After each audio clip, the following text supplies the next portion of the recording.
Subscribe to our channel by clicking the subscribe button.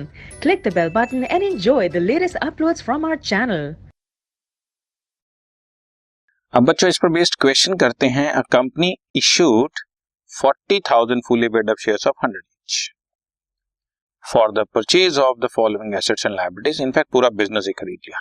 Plant 10 lakh का, stock 15 lakh, land and building 20 lakh, creditors 2 lakh.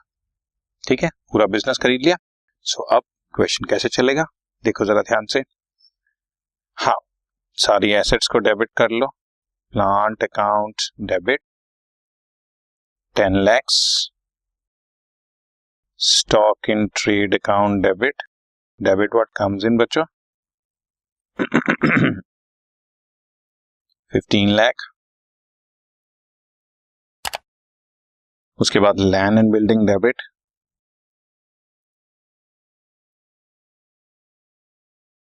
20 lakh. 2 sundry creditors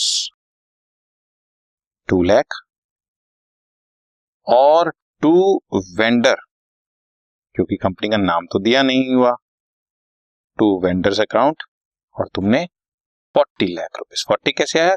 40,000 shares दे रहे हो, 100 rupees each, मतलब 40 लाख रुपए आपने उनको देने हैं. अब जरा चेक करो.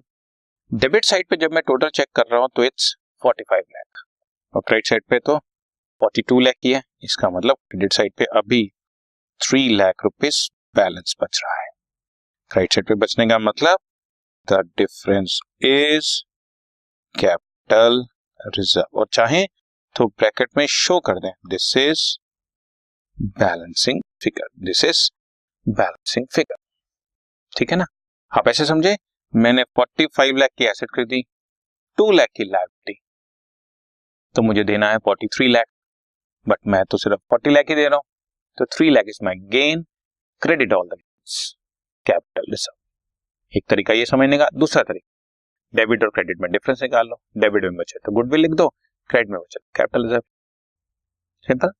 और दूसरी एंट्री तो वही सेम जो पीछे तुम पढ़ चुके हो, vendors account debit 2 share capital, और इस क्वेश्चन में कोई प्रीमियम नहीं है तो स्ट्रेट फॉरवर्ड आपने वेंडर को 40 लाख रुपीस जो देना है वो आपने 40,000 shares of ₹100 each they the.